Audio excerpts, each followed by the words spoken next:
Ladies and gentlemen, welcome to The Right Time, a Wave original presented by Perplexity. My name is Bomani Jones. Thanks for listening wherever you get your podcast. Thanks for watching us on YouTube. Subscribe, like, rate us, review us, give us 5 stars. You only give us 4 stars. I'm inclined to believe you are a hater. It is, in fact, a Foxworth Friday. Domonique Foxworth, what's going on? Still feels good to hear. I'm happy to be here. This 2 in 1 month, man. It is. They don't get used to it, folks. Don't get greedy. Damn, dog. When you say folks, you mean me. No, I don't mean you.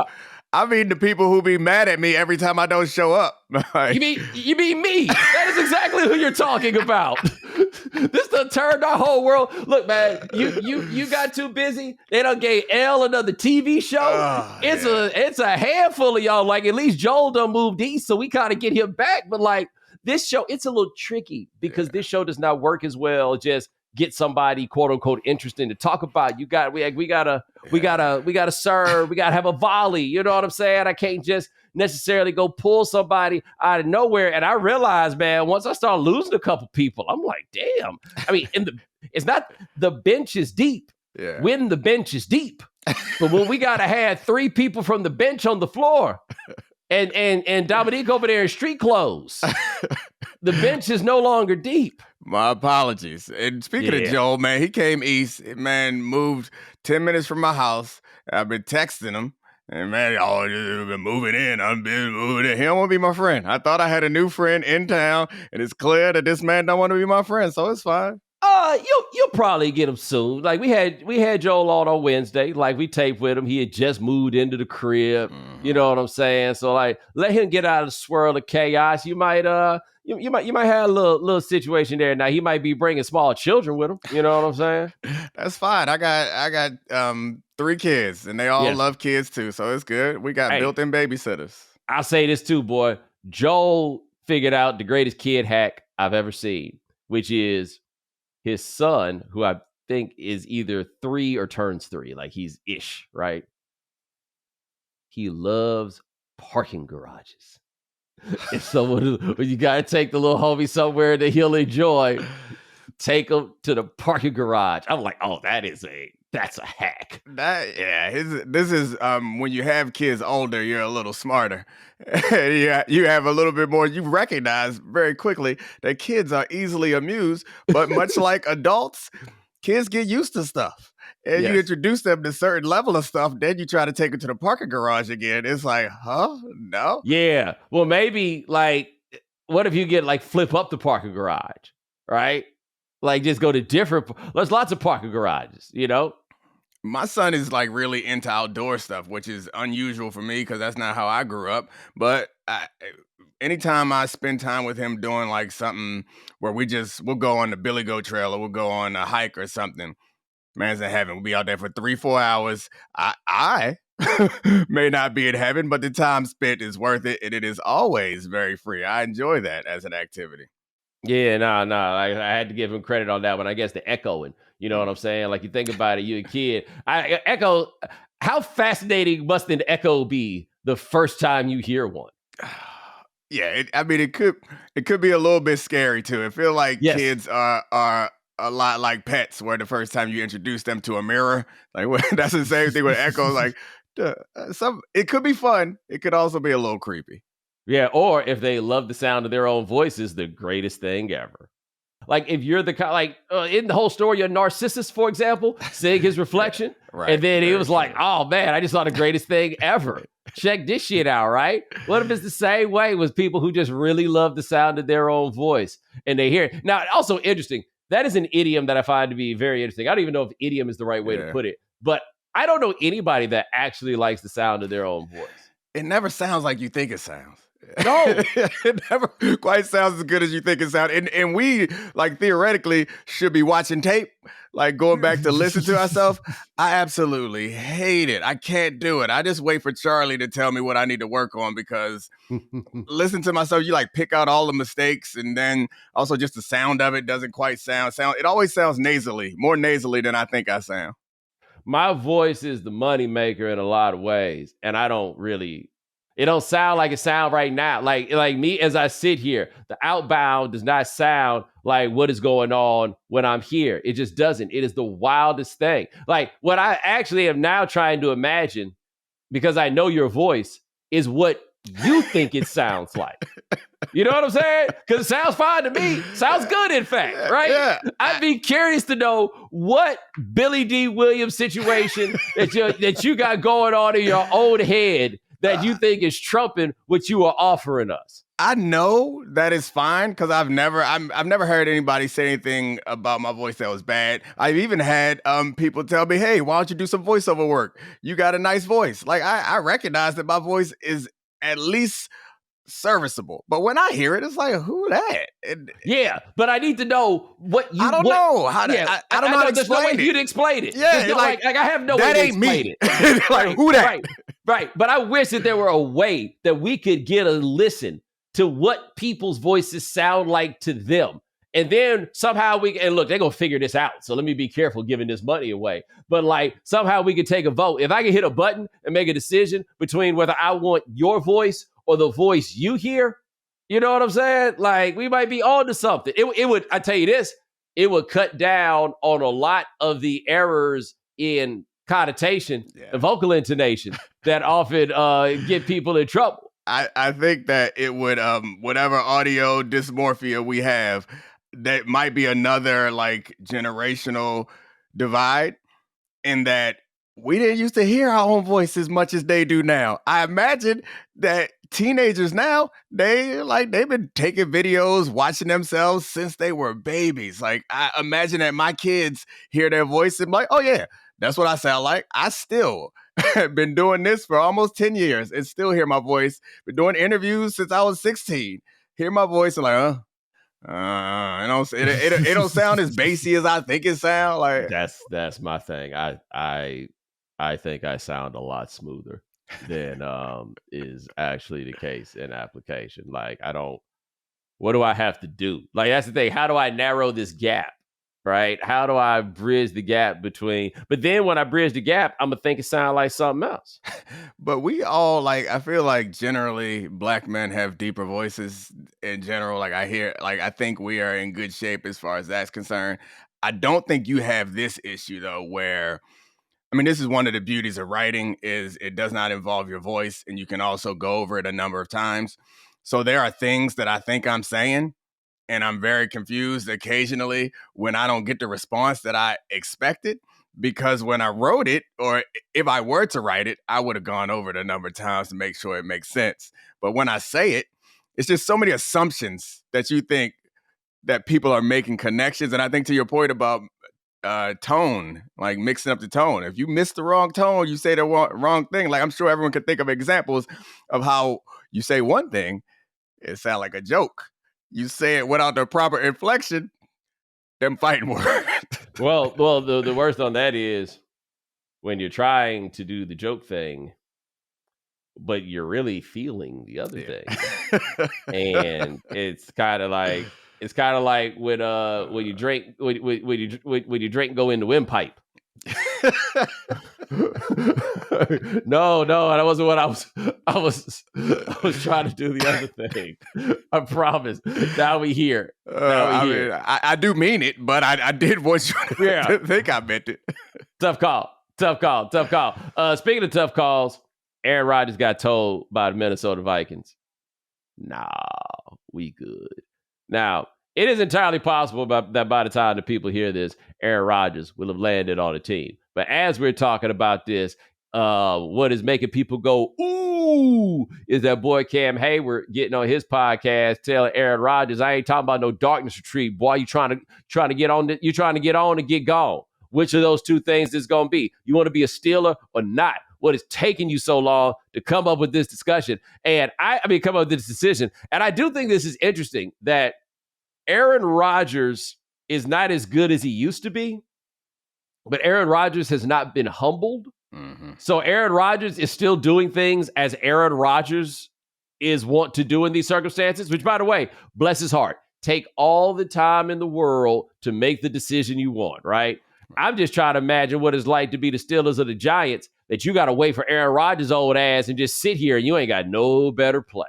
It does feel like degrading's probably too aggressive of a word, but insulting if nothing else.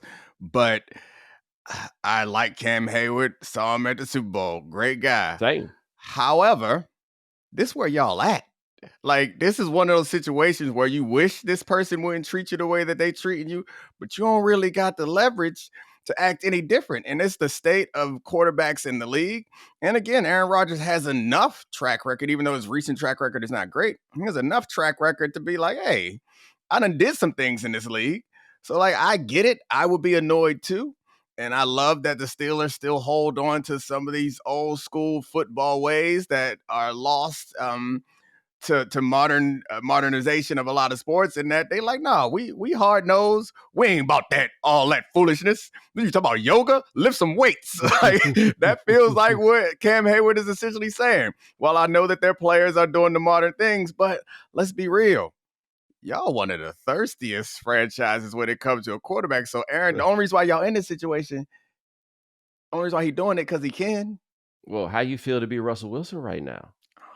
Because he got to wait for the other weight, right? Yeah. Like, how does it go for the Steelers if you got to bring Russell Wilson back? I mean, I guess how it goes is, hey, Russ, you try to play or not? Because it looks like those are your two options. Yeah, I mean, exactly right. I think the thing about Russell is he feels like one of the few guys that's capable of doing that.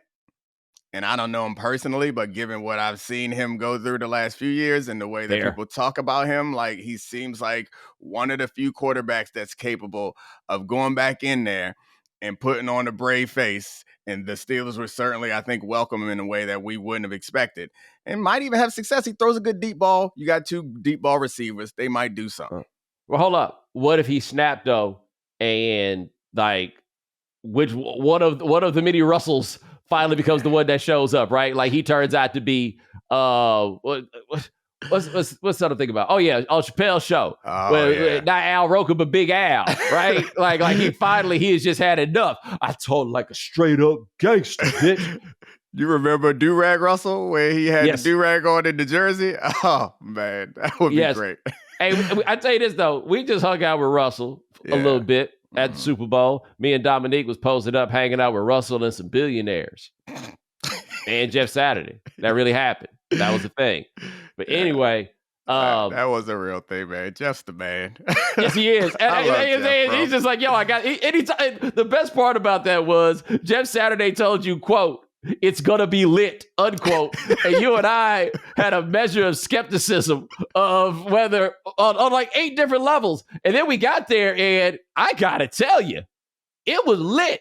Domonique bailed out a little bit early, but it was lit. Yeah. No, it was absolutely lit. I appreciate it. He got us in the little side secret room with the big fancy big wig. Like, Jeff the man. Yeah, like I said, oh yeah, and see, it was wild because I knew the cat that was running the other room. It made me feel like I was player. I felt so player that night. DMC, I got to holler at him. He shouted your boy out from the stage, and you got out there. Also, by the way, Bill Belichick pulled up that night with his queen. And that is a man that is happy to be seen with his woman. Like, you want a man to love you out loud? You missed out on one. He was up there coaching football. Man, I don't know what to make of any of this. Like, I think obviously we don't know the public figures as well as we think we do. But I suspect that the real Bill Belichick is somewhere between press conference Bill and Instagram Bill. But I mean, my reaction to all this stuff is first to roll my eyes, but then to be like, you just hating. He ain't doing nothing wrong. The man having fun. He ain't hurt nobody. He want to share his emails. He want to do yoga on the beach. All I'll say for him is that happy is fleeting, and he clearly loves his life right now. Yeah. Loves his life. But speaking of loving his life, Russell Wilson pulled up with his queen. Oh, yeah. And I don't really understand why he keeps playing football. Why are you still doing this? But the money they about to be paying you to do this at this point, why are you with us? And by the way, there's always that argument about like, yeah, you see her, but everybody get tired of everybody. He's not tired of her at all. Brother, we were very happy to be at that party. I was looking at Russ like, what you doing at this party, Russ? like why are you even here? Yeah, the food was good. They might have paid him some appearance fee, but I'm with you on that. I mean, I think there's... Hold on, Domonique. Yeah. We was there with billionaires. Oh, yeah, multiple, like several of them. Yes, he was just another person who was in that room. Like, I learned a lot, by the way, about the couple of friends that I stumbled upon who were in that room about just where their standing is in the game. Oh, I ain't know you was pimping. Oh yeah. Just because they don't dress like it, they don't talk like it. But the best part about that is Jeff and I have been friends for damn near 2 decades now, and I always have loved Jeff. But the best part about it was he gets these invitations because he finds himself in those circles for a number of reasons. But Jeff ain't never changed. And Jeff was like, y'all ain't doing nothing. Come with me to this. It was like, we had no business there. It was no benefit to us. They set us at, I'm not even going to say who table they set us at because I don't want to die. No. But they set us at a table with somebody who I was like, what? Like, you can make your money that way and get invited to here? Yeah. Okay. Yeah, they was billionaires. They was like legitimate billionaires. I got to text the homie. But they was legitimate billionaires. And so Russell in there, and I'm leaving, and I'm saying peace out to Russell as I'm leaving. And that was the first encounter I had with Ciara. And I just felt like I had to introduce myself. And hi, I'm Bomani.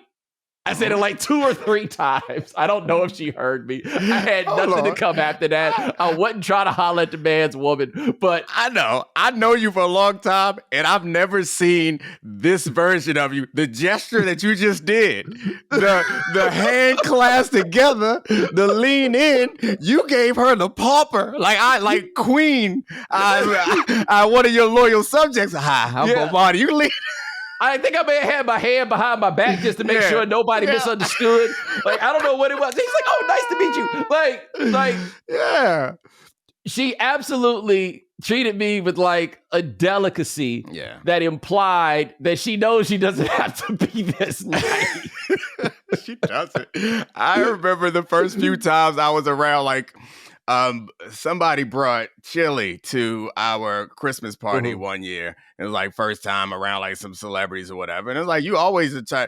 By the way, I imagine that other people know this, I'm sure. Man, chili. Oh, yeah. She's not tall. However, hell of a handshake. Oh, really? She had veins popping on her forearm. She tried to break my shit. I just like, hey, how you doing? Trying to break my shit. And that broke me of whatever like celebrity like respect that I was given. I was like, oh yeah, she cool as shit. She made it clear that she is not to be trifled with though, with that handshake, which I don't know why that's the main thing I remember from meeting Chili, was that she didn't dap me up, she didn't hug me. Just gave me a firm business shake and squeezed the shit out of me. She shook your hand like she played a bass. I don't know. She must have been in some sort of workout or something because she was ripped. No, our guy Eric Rodholm, his sister plays the bass. Go shake her hand. Go shake her hand. Is that what it is? It's just musicians, because it's weird the way that certain muscles. Well, I think specifically like the bass requires like a different kind of hand strength. But Chili, look, this is the thing I say about the Ciara thing is I've been covering in some form or fashion the entertainment industry for literally 25 years. Like, it's not as though this is the most famous person I've seen or come across or whatever it is. Like, I'm not new to this, right? I'm not saying that I'm the super coolest dude in the world, but like, I take it in stride. I didn't really have an answer for what I was supposed to do, right? Because let me tell you what didn't happen. No one said the words, let me introduce you to my wife, which generally, by the way, is a sign to keep it moving. I didn't do that. You should hear Marcus Spears tell a story about when he met Beyonce and Jay-Z. I feel like I'm not going to tell it as well because I can't tell anything like as well as Marcus Spears because I don't sound like that. But the gist of the story was they were at a restaurant and Marcus, like Jay recognized Marcus, Marcus recognized Jay. They introduced, like they meet each other. And the next step, and there are other people there, and the women like meet Jay, and they introduce us to Beyonce. And Marcus was thinking like, I'm gonna show Jay some respect and ask, can I get a picture with Beyonce, but like it's Beyonce, obviously. Like she used to taking pictures, but I'm gonna show Jason, I'm a Southern guy. Like this is what you do. He's like, oh yeah, you mind? Jay was like, nah. Yeah, no. He played that. Nah. Which is why you was like, nah, I'll just go ahead and do that. Yeah, no. He absolutely played that wrong. Like, yeah. He regrets it. Yeah. I tell this story. I mean, she was probably gonna say no too, but I tell this story about. Keep in mind, Jay-Z's been known to be like clearing out backstage, so nobody else be back there with Beyonce. Like he, that's what he does. What is it about Ciara? Because like I had the same feeling where we were like, there are certain people that when they are in a place, they don't seem like everybody else. Mm-hmm. And she was in. There was, I mean, even Russ, he blended in to some degree, but it was like, oh yeah. She not like everybody else that's in here. Right. She has a level of celebrity or something, or just the way that she looks or something which like, I mean, there's beautiful women all over the place, but it's not just beauty. It was like, that is a very good question. I can't drill down on what it is, but she's not the only person who has that kind of aura. But in that particular party of people who are very comfortable and lots of rich people and lots of beautiful spouses, like all that stuff was in there. But there was one person in there that was like, whether you know it or not, you knew she was a star. I know this. We better figure out how to get on that list next year so we ain't got to just necessarily depend on Jeff Saturday. Yeah, it won't be no problem. Jeff will look out. Yeah, but at the same time, like they might do this in other places. What if Jeff get food poisoning? You know what I'm saying? Like I gotta be honest. I did not expect it because like I know how nonchalant Jeff was about it. I had to leave early because I made secondary and tertiary plans. Yes. Man, I might have regretted them plans, but I was like, Jeff gonna take, because he kept saying it's a dinner and the food's real good. I was like, all right, Jeff gonna take us to a dinner. We're gonna be wrapped up around whatever, 8:30. It's gonna be chill. It's gonna be a bunch of old people with a lot of money and we're gonna move on. That shit was fine. Nah, dude. Like I say, the musical, there was a band, and then DMC came up, and DMC was selling cookies. He got cookies. The cookies were good, by the way. I took 2 bags of them cookies home. Just cookies?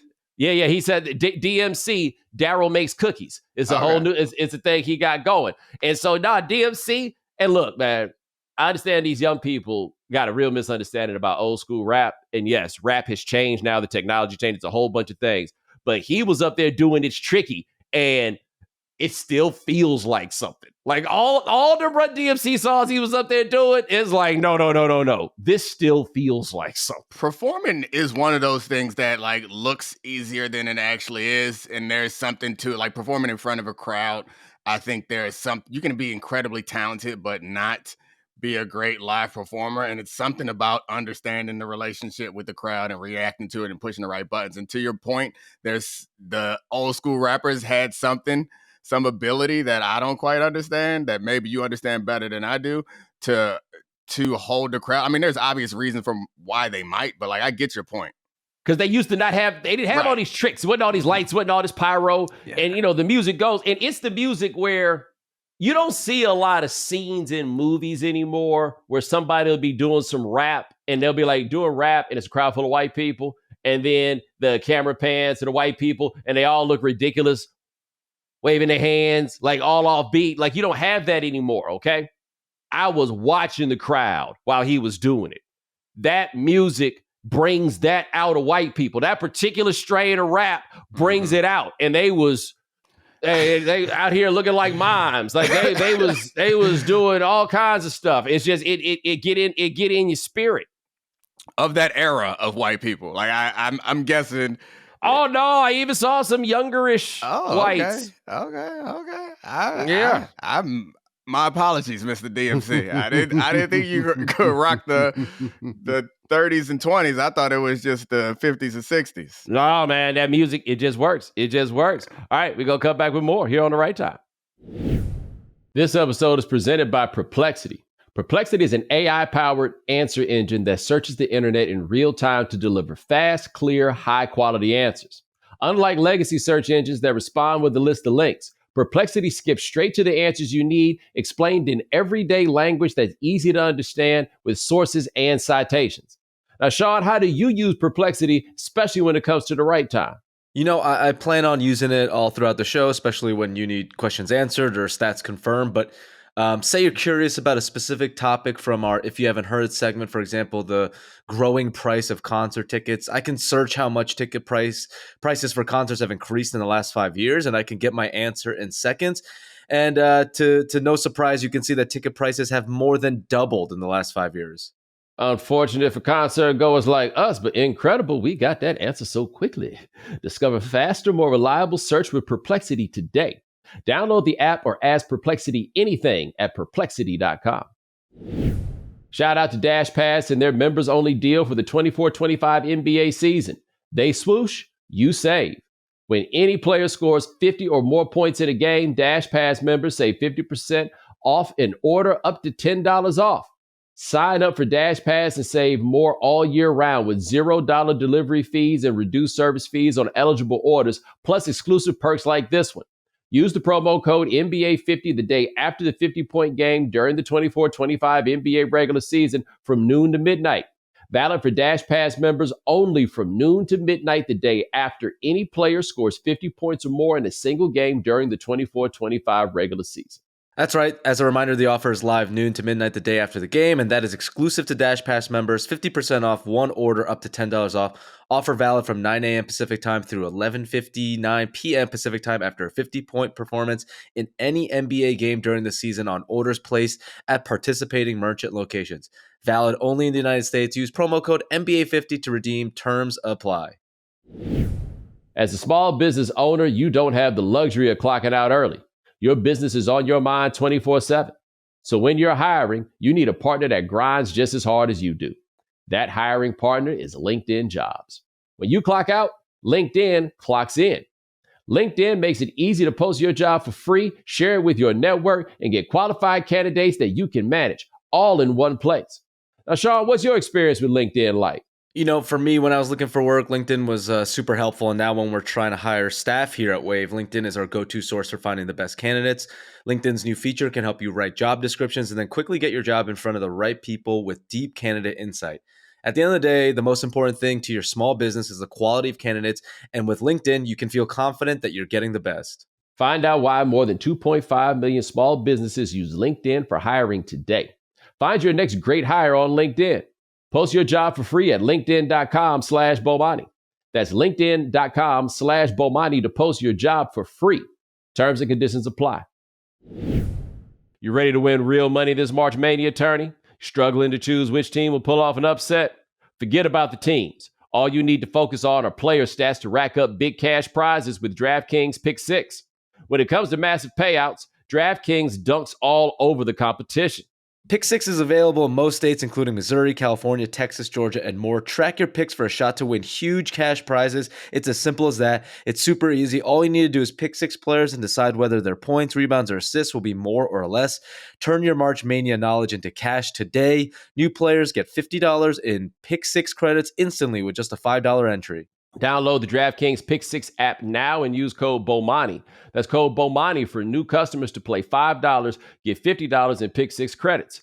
Better payouts, bigger wins. Only with Pick 6 from DraftKings. The crown is yours. Gambling problem? Call 1-800-GAMBLER or visit ccpg.org in Connecticut. Help is available for problem gambling. Must be 18 plus. Age and eligibility restrictions vary by jurisdiction. Pick 6 not available everywhere, including New York and Ontario. Void where prohibited. 1 per new customer. Bonus awarded as a non-withdrawable Pick 6 credit that expire in 14 days. Limited time offer. All right, we're back with Domonique Foxworth. We were talking about Aaron Rodgers, then we wound up going to other places, but we're going to come back to the Aaron Rodgers thing because Tom Pelissero has reported that multiple teams have reached out to see if the Vikings are willing to trade JJ McCarthy, and they said no. And my question is, why would you think they were going to do that? I would be offended if I'm the general manager. Don't they got the African dude running things? Yeah. Okay, they try to play you, brother. That's all that says to me. I think it's Kwame or Kwaizi, one of those. Kwesi, I think it's Kwesi Adolfo-Mensah, right? Yeah, they try to play you. Yeah, I mean, the only reason why they would be willing to trade him is if, that's one of the weird things about this is no one's trading a rookie quarterback that they think is good. It's one of those things. It's I would not be a member of a club that would have me. I think that's one of them sayings that I be messing up sometimes. But yeah, if you call and they say, yeah, like who giving away diamonds? Like that's the most valuable thing in the sport. A rookie quarterback that can actually play, that suggests that they saw something on tape that they don't like, or that injury is progressing in a way that makes them unhappy. Domonique, the Colts told Peyton Manning to beat the street because for a player who had not played a game yet. And not only did they tell him to beat the street, the whole plan was to do what they could to get him and then tell Peyton Manning to beat the street. The Colts, I think they started that year. It might have been 0-14. It was like, it was a crazy long stretch of losses. And I remember they won a game on Thursday Night Football, and I'm pretty sure that game was against the Texans, because even with Peyton Manning on the sideline, the Texans could not find a way to beat the Colts in Indianapolis. And Peyton was on the sideline, and they panned to him, and his neck was still hurt, and he was like, yeah, like doing the fist pump, because he knew you're done in this town as soon as they could get Andrew Luck. You're finished here. If they had to get Robert Griffin, Peyton Manning might have retired of Indianapolis Colt. That's a fair point. You know what I saw? I saw that the Ravens picked up Cooper Rush. Mm-hmm. What in the, like, Lamar Jackson has reached a level of black quarterbackdom that has yet to be seen. He has reached a place in QuarterBlackdom where it don't even matter. You can bring this white dude in. Name the last time it happened where it was so good. Like, it might have happened by mistake one time, but it's never been. This team is aware. Like, the Ravens are a team that is that really understands to some degree, as much as a franchise can, some issues of race that I think other teams don't, which, like, they are conscious of trying to make statements that demonstrate some level of progress, like that all black quarterback room from the coach all the way down to all the players. Mm-hmm. That wasn't like a coincidence. They didn't find it out and then say, hey, look what we did. Like, there's a number of things that they're aware of.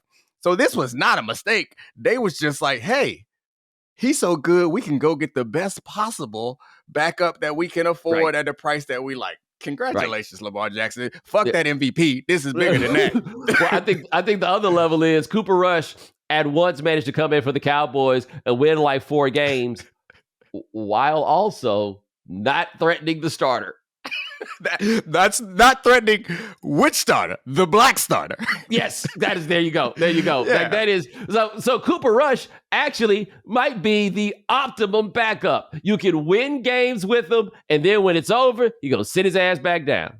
The Ravens are one of the organizations I have the most respect for, and I just realized that I underestimated how much respect I should have for them. I thought that they were like, Lamar made it to this level, we ain't got to worry about that no more. No. They was like, who done this before? They was like, which white man is capable of not dog whistling to the fan base should he have a stretch of 3 or 4 wins? Well, hold up. What if this, right? What if they had their list, right? And they were going like, yo, can we call Tyler Huntley back? How old is Josh Johnson? Right? Like, maybe they were going through all of that stuff. And then somebody was like, I got it. Hear me out. And then he laid out the whole plan and situation. And you just saw it go around the room just like a ripple. And it was like, yeah. Hell yeah. Ozzie Newsome is from Alabama. Yeah, the things that he is seeing and experienced, and he's still he's not the GM anymore, but he's still a consultant that's very involved in there. And I suspect that a lot of the issues of race are things that Ozzie Newsome, as an athlete who played at the University of Alabama, is well aware of. In the early days, he was one of the first, not the first, but one of the first. I'm sure that whoever had that idea, Ozzie had already calculated it, and it's kind of amazing to think that it feels more likely than not that somebody did that math. No. I give the Ravens credit, man. They went all in when they got that boy. And they were like, this is what will be required for him to be successful, right?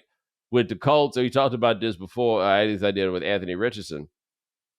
I think where they've kind of messed up is that I think they're really just trying to put a fire under him. Like, I think in a large part, I think they've got to know what ain't a good idea, right? Like, I think they try to put a fire under him, but you can't get that other dude $14 million and then do it. Like, that part. He make more money than Anthony Richardson, if I'm not mistaken. Yeah. Like that part doesn't go. Like you gotta be, if you're gonna do this, you gotta be all the way in on it. And I might go through different times or waves in my life where I view the world and view people differently, but I'm at a point where like I sincerely believe in the deepest parts of my soul that people don't change. And I mean, I guess there are some occasions when I'm wrong, but my experience with, and this has happened for a long time, where people would think because I play college football or because I play in the league that they knucklehead son gonna listen to me.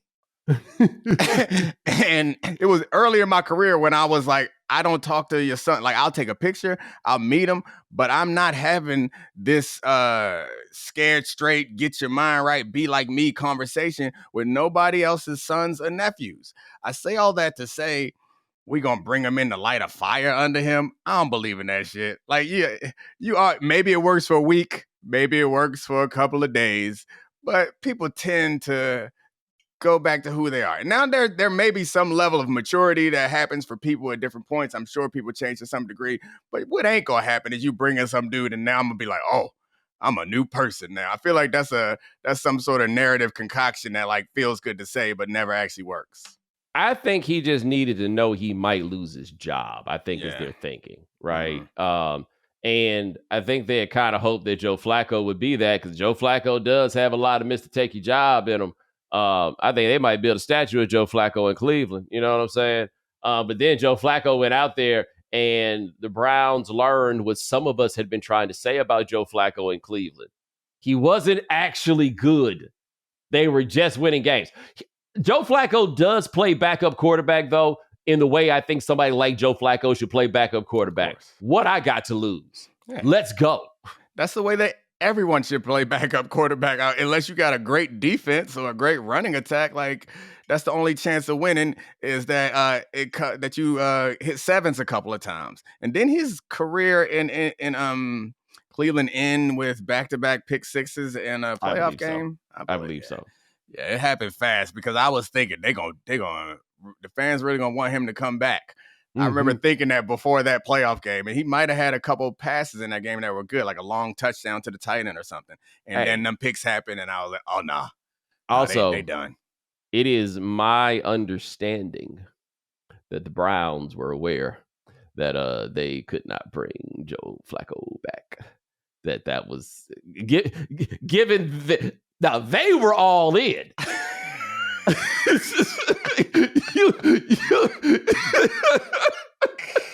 The Browns, you want to talk about being all in on your quarterback? They picked the wrong one, but they was all in.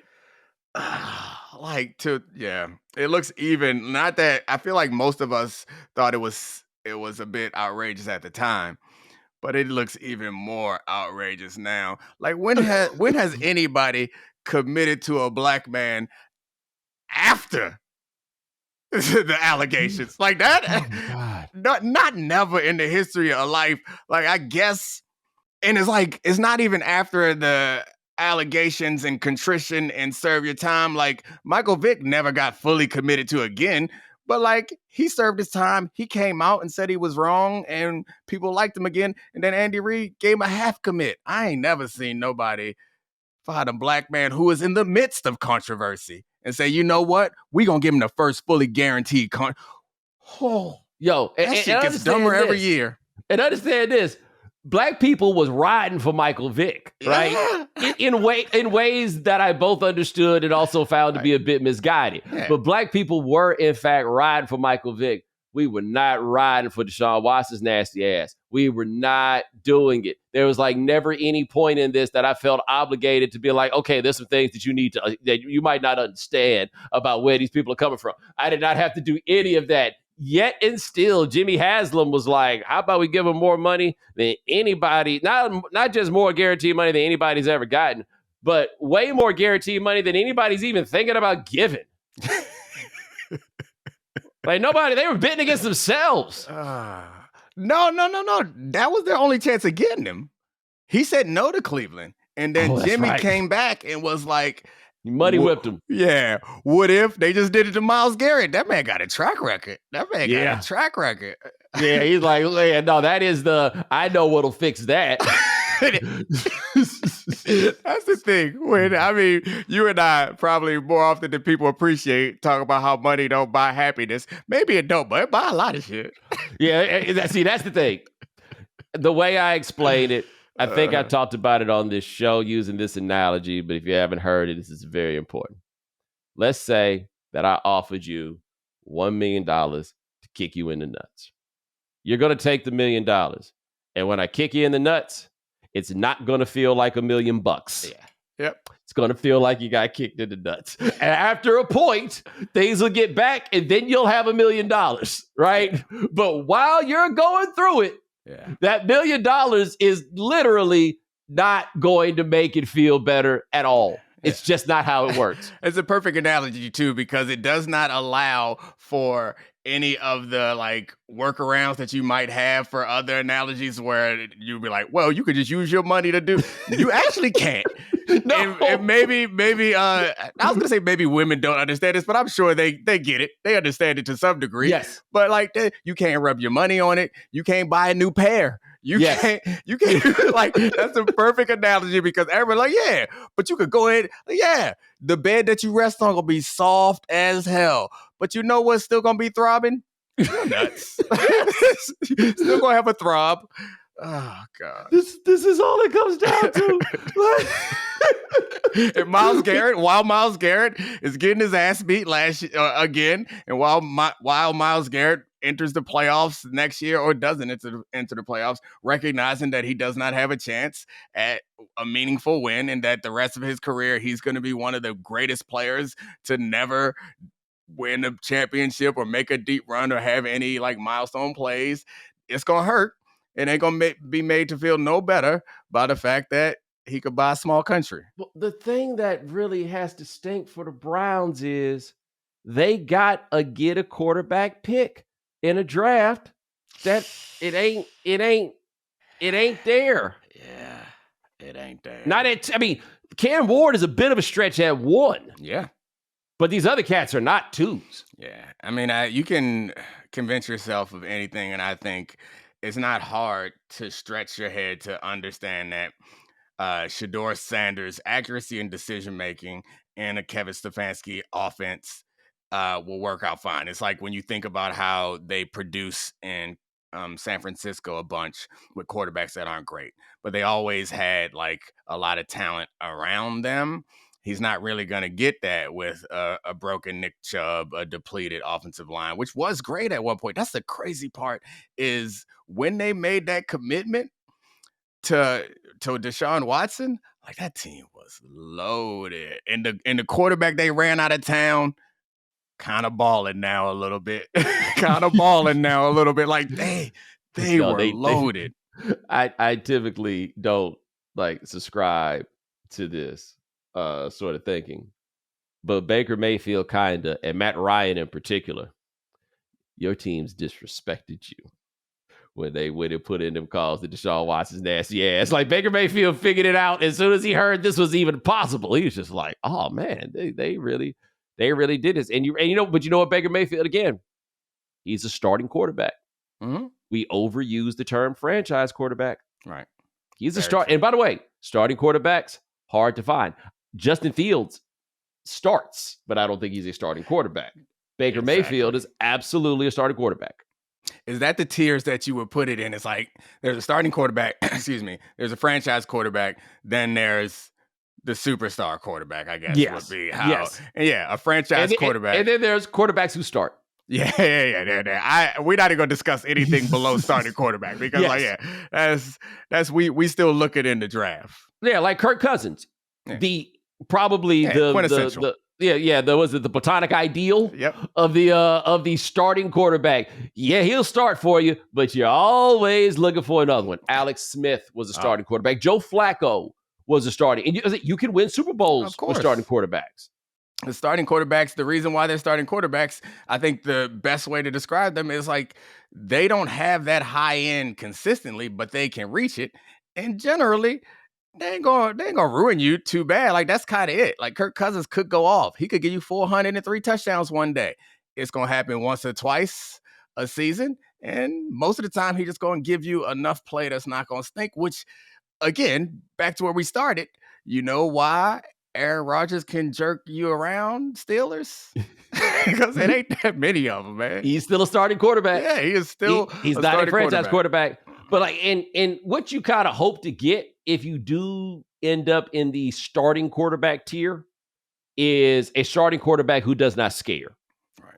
Because Kirk Cousins scares. That's the issue. He can get you to a play. Sam Darnold showed us at the end of last season. But you know who's the starting quarterback who don't scare? Jalen Hurts. That's who. You can win. You can go to 2 Super Bowls and win a Super Bowl with that starting quarterback who does not scare. Jimmy Garoppolo, starting quarterback who's scared. I like that distinction because you're right. It feels disrespectful. And I think a lot of Eagles fans still are like pissed that people haven't elevated Jalen to the level of these other quarterbacks because of how well he played in the biggest 2 games, which is like, yeah, we know he's capable of that. Yes. What we haven't seen, though, is like, yeah, what Lamar and Josh do, like, all the damn time. Yes. You know, like, if you gave us, regardless of who's with them, if you gave us that Super Bowl game 3-4 times, 5 times a year, then we would talk about it. In the playoffs every now and then. I get that. And I understand it's the perfect like sports media debate thing because we talk about how important these big games are and there's no arguing. He was incredible in both Super Bowls. Right. But like, come on, guys. Come on, guys. Let's be honest with each other. Well, let me ask this. As you have like starting quarterback who doesn't scare, different between a starting quarterback and a franchise quarterback, that tier between franchise quarterback and superstar quarterback, because I think you and I would agree that the superstar quarterback tier is Patrick Mahomes, Lamar Jackson, Josh Allen, and Joe Burrow. I think there's room to discuss Joe Burrow, but I think that overall we say that those are the 4 that are there. That franchise but not superstar tier, I feel like it's a lot of young guys that exist in a franchise but not superstar. Like at some point we will stop and say about them that, hey, maybe they're just starting quarterbacks. Like right now, CJ Stroud is a franchise quarterback who is not a superstar quarterback. Exactly. Do guys, so many guys get, like Trevor Lawrence comes to mind. I'm trying to think if there are guys, it's probably just an aberration if it's happened, where a guy became a late in career superstar quarterback. Like, has anybody done that, made that leap? Because I think we convince ourselves, particularly in this age where we are accepting of quarterbacks with some level of athleticism. And also we do a lot more analysis of offensive line and receivers and coaches. Like, it's so easy to convince ourselves that the reason why a superstar isn't a superstar is everything around them or something about their situation. But we kind of know, like, when a superstar is a superstar. So I think an interesting example to try to talk it through is Matt Ryan, who I think it was fair to say was a franchise quarterback who had a superstar season. Exactly. Right. Yeah. But I don't think he elevated to superstar. And I think I've told you this before. You on that first team. I love Matt Ryan. A few people in this world I love more than Matt Ryan. I saw him a couple years ago, and it was the way that you treated Ciara is how I treated Matt Ryan, and he probably thought it was awkward and confusing. And I tried to explain it to him in short sentences, like, bruh, you made me money, Matt Ryan. Thank you. You saved my career. So I appreciate Matt Ryan, but I ain't gonna lie to myself. Like, he had Julio and Shanahan and gave us that shit one time. Yes. I don't know that there's anybody. I'm trying to think. I mean, I guess you have to say Steve Young or Aaron Rodgers, but those guys had different situations, right? But Steve Young, Aaron Rodgers got it going while he was still in his 20s, though. And Steve Young, look, Steve Young had the chance, granted under the worst circumstances possible, playing for the Creamsicle Buccaneers. Fell apart, was supposed to take Joe Montana's job. That was the whole reason they got him. And Joe Montana was like, woo, y'all got me fucked up. And held that boy off for 4 years. If you want to know how good Joe Montana was, he held Steve Young off for 4 years, understanding that Steve Young, once he got the job, was a first-team all-pro caliber player. And Joe Montana was like, no. Apologies for saying that you can't light a fire under certain people. Let me take that back. Let me go ahead and take that back. Because sometimes I think maybe this is it. Is sometimes you gotta relight the pilot. If you're not a guy who has a fire, you can't make one. Or is it that you can light the fire under someone undersized? Yeah.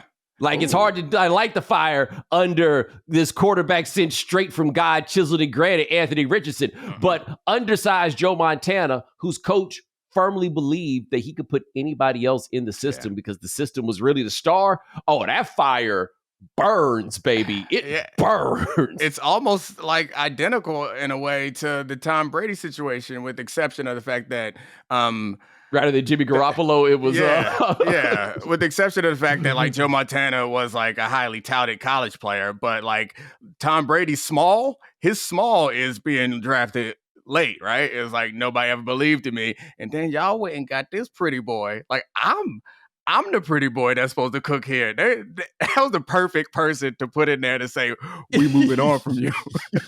Like, he younger, he handsomer, and y'all think he better? Nah, I'm going to go ahead and force you to send that man out west. Yo, how many practices do you think it took for Tom Brady to be like, you got to be kidding me? There were some stories, and this is you and I both have cut back on social media, but there are some stories that I saw recently about Tom Brady walking out of a team meeting because Bill Belichick was ripping him on tape. You know, we always get those stories about how Tom Brady was just like Tim Duncan and that he allowed Bill Belichick to rip him. At a certain point, it appears that he did not. It might have been Bennett, I think. Anyway, somebody was on one of those shows and I saw the clip and they said that they were ripping Belichick was ripping Tom Brady. Brady got up and walked out of the meeting while it was still going on, which if anybody knows about football, that ain't something you do. Like, you think about football, think about the military. That's how we act. We ain't like basketball players that show up late and do whatever. Tom got up and walked out the meeting, and when the meeting was over, he was on the phone talking to somebody. I was like, oh, that's what I forgot. It might have been the old running back. But anyway, they said that's when I knew that things had changed. Like, yeah, that is different. Yeah, did you see the Oden? I think it was, Greg Oden was on Gilbert Arenas' show, and Greg Oden talked about how LeBron reacted when the Heat tried to take the team's food. It was the cookies, right? No. The cookie story, they asked Greg Oden about the cookies, and Greg Oden said, I saw him eat the cookies. I never saw anybody take the cookies. Mm-hmm. But what Greg Oden said he saw was the players would buy food for the flight, and somebody decided that they wasn't getting no food. But LeBron said to the whole team that if you see anybody on here eating, that's not us, not part of this 15. I give you permission to slap the food out their hand.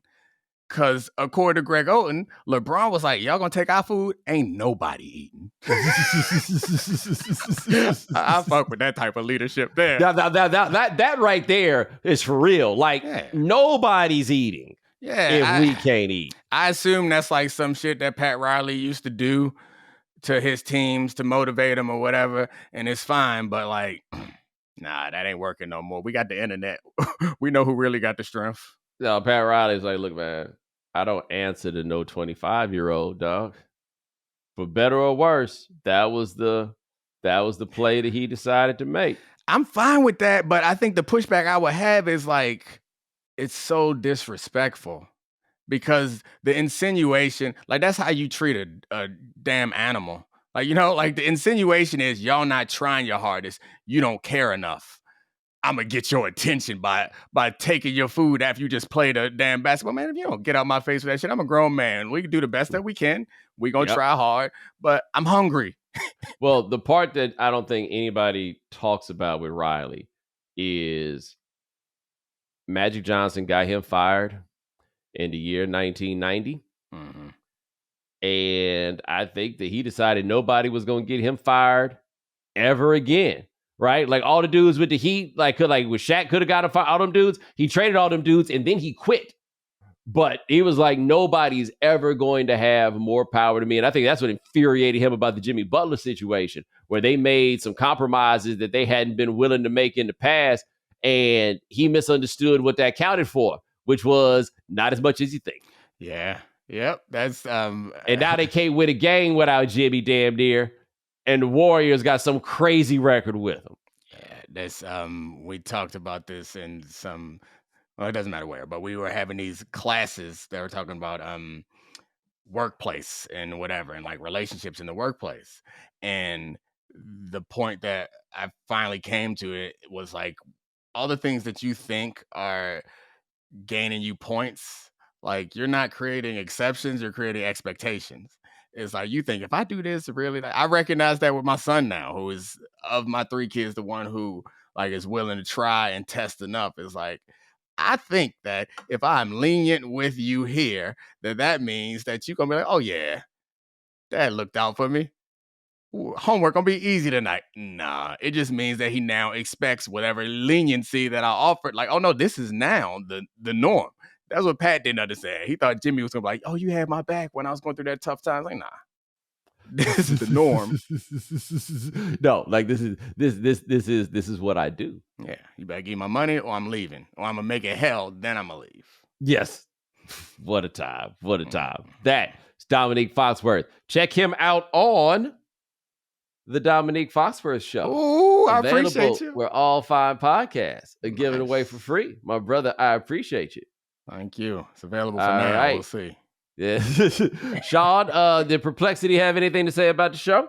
Yeah, I know we're recording this earlier in the week, but I was curious where Aaron Rodgers will land this season, if Perplexity had any information. And they said, while his next team remains uncertain, the Pittsburgh Steelers and New York Giants are the primary candidates. This is the best part at the end, though, is that the Steelers and Giants are both eager to resolve their quarterback situations. But if Rodgers decides not to join either team, retirement is another possibility, which I think everyone is hoping for.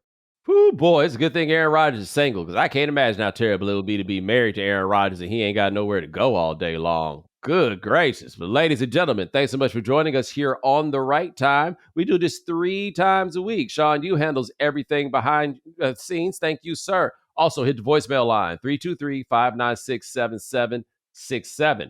Tell us about your worst vacation ever. I'm asking you to tell us about your worst vacation, because I'm about to go on what I think is going to be my best vacation ever. So I will be out of here for a couple of weeks, but we're going to drop some content while I'm gone. We've got an episode that'll drop for everybody. Also an AMA for our ad-free subscribers. Check us out via Supercast, $5 a month or $50 a year. You can get ad-free to Right Time plus exclusive bonus content like those AMAs. Check that out. But I will be back here on April the 7th. Woo! Take it easy. Oh, yeah. Subscribe, like, rate us, review us. 5 stars, 4 stars. Itchy, kitchy, yi. You know.